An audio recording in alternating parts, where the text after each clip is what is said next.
So last year I did, on my birthday, 10 things that I would tell my 25-year-old self. Morning, Rich. Good morning, Doug. I'm 40 today, as you know. Happy birthday to you.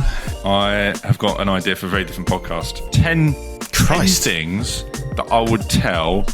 What is it, Christmas? Days of Christmas. Sorry, you said 12. I was just like, what's going on here? Okay. 10 Ignore me. things... Good start. Hell, Calvin, just burn all this. I recall. This year, on my birthday, we're going to do 3 things that I learnt last year. And you're going to tell me what you think about it. Okay.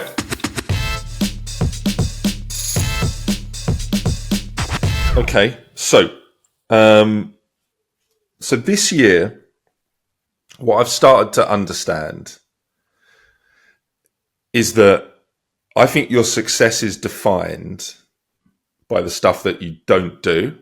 Like my tendency is to do too much stuff, too many projects, too many shit things that I need to do.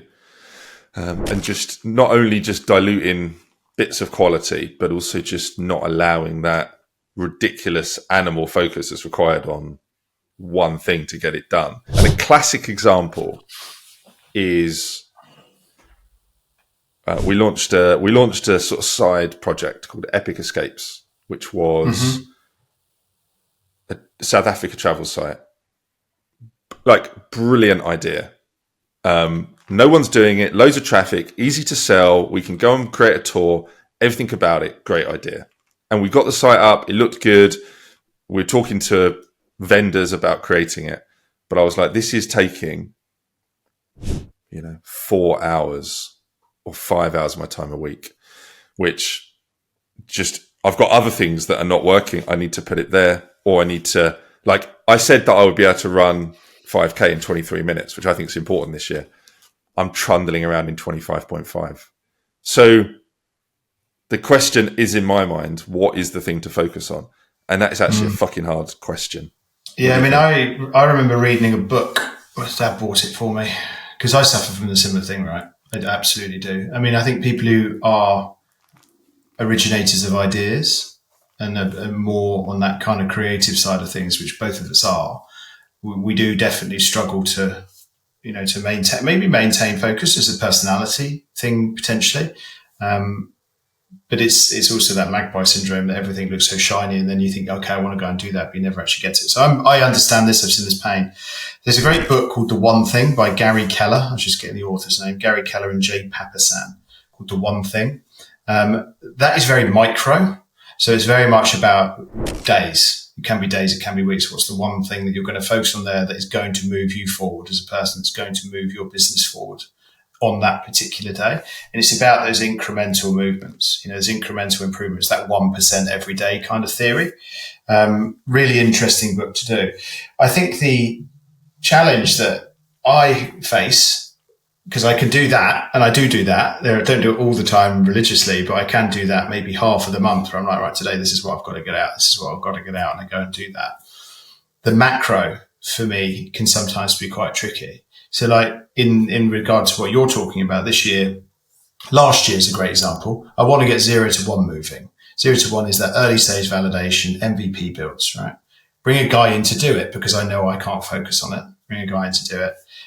He loses interest in it, wants to go and do his own agency. Fine. We're still good friends. I haven't been able to refocus on it. So essentially it's failed. Essentially that 0 to 1 piece as the vision and what I wanted to do and how I wanted to set it up has failed. We still get the odd bits of work coming in, but we're not doing 20, 30, 40 of these a year, which is what we wanted to do. We're doing 5. What I tried to do and am trying to do ongoing is just say, what would, if nothing else happened, like what would be an unbelievable win in this period? Like, be it slightly more medium term, like towards the end of the year, or like 6 weeks, and then just try and just focus as much time as I can on that. And the guy, I can't remember the guy's name, the Basecamp guy, Jason, is it Fried? He talks about... Yeah, I know what you mean. He talks about these like 6 week cycles, just having these 6 week cycles, Cool. Where are we going to be then? So I've started doing that. And even that, I look at my last 6 week cycle, which I wrote and thought, fuck me, that's a joke how small amount of stuff there are on that. Didn't get it all done. So, yeah, just trying to distill down those things, I just think is critical, because I think most people are just spinning their wheels. I've got two more. One is quite quick, quite simple. Interested to get your view on it. One is, I think, the most important thing that I've learned. So I'm going to go for the quicker, simple one. That is, I think the way to set a business up, or a really good way to set it up, is to just hire incredibly competent, incredibly bright junior people and just have some mentoring or some couple of senior people kind of wrapped in. Because I just think junior people can be really good. There's just a few bits of decisions where they haven't seen before. And if you can help them with that, and I've just seen it now time and time and time again, if you've got the right person, they're generally good. And like, it exists in all areas. It exists in sport. You have these really young managers. It exists in education. You have these head teachers that are in their 20s that get extraordinary results. I just think if it's the right person, so then the question becomes, how do you find that right person and how do you wrap the support around them? Have you found this? Our strategy when we went to South Africa was to basically have one senior or managing engineer to 3 to 4 juniors. And then that would be your kind of team. And then eventually those juniors move up into mids and then they can move up themselves. I mean, it's the classic professional services leveraging model. That's why you see, law firms are structured this way. You get the partners are the ones that are often the decision makers and often the people that are ultimately accountable. But you'll have the analysts and the people and the junior lawyers and the associates and everything else underneath that doing a lot of the work, being competent and being led in a certain way. And it's those, that partner can suddenly deal with, 10 very, very competent, bright associates, and the amount of work that you're getting done under the guidance of that senior partner means you're covering a lot of ground. So you're getting leverage against that individual. I think the things that we've found when we've done it, you need to make sure you get the mix right. So you cannot have too many juniors to those senior staff, because if you hit problems, seniors get overwhelmed and they often leave. Yeah, I think that agency model is one of the hardest ones to make it work. Like, we don't really do it at the content search agency that much because the technical requirements are so high and you've got to have kind of done it before. But for a lot of businesses, I think where you just need people to do things and kind of work some things out, it can work really well. Like, we have placed a lot of juniors at Marketing Pros where they've got like 1 or 2 in a company and that person's just really, really good and they can just kind of come in and just kind of move things along. I've got for you now, Rich, this one, right? I need to do this justice and I worry that I won't, because I think this ruins people's lives, wastes decades of people's lives, and it's fucking, people don't talk of it in these terms. It has cost me, I knew this and I still fucked up, and it cost me, it's hard to put a monetary value on it, but for time, 10 years at least. So I've renamed it. I had a stupid name that had no resonance, so I have renamed it. But I want to talk about this. I've never talked about this publicly. So It's called the Plausibility Trap.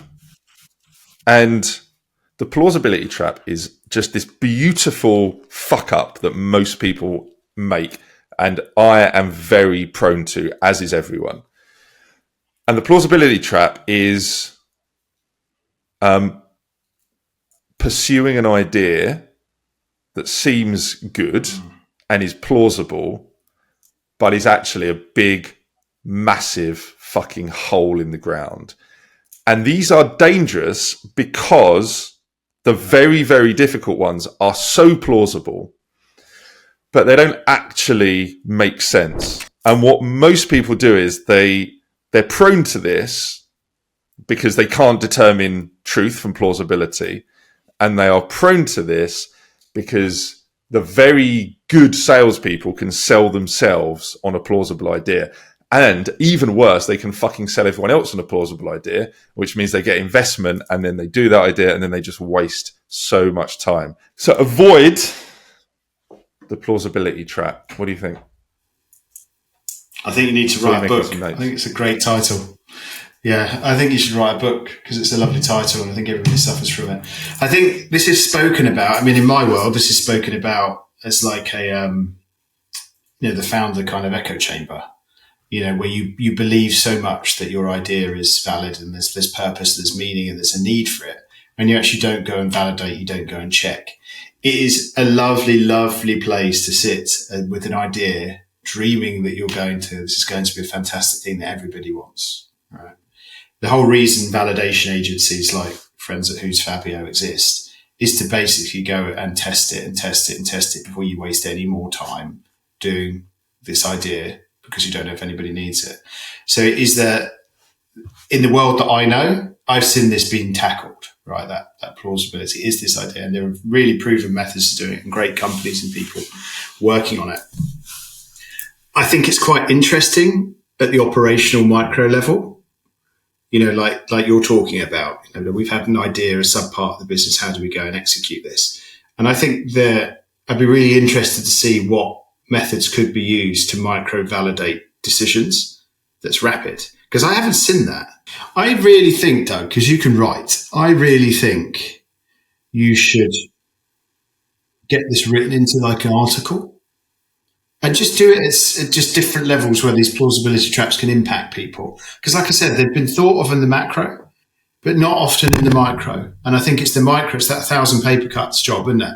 It's that kind of thing that can really hurt you. And see what kind of traction reaction you get to it, because there is something in that in a way that people should be sense checking. It's like, do we need to do this in this way? Is this the best way? And you don't want to, analysis, paralysis by analysis or anything like that. But so it's got to be a certain level. But I think it's interesting at the micro level as well as the macro. And I think that, Rich, brings us to our outro. If your business is overcomplicated, if you're trying to win at marketing and you don't know your LTV from your CAC, from your, Ahrefs dashboard, we'll simplify your marketing for you over here at Kalian Marketing. Nice one, Rich. See you next year for this. Ideas.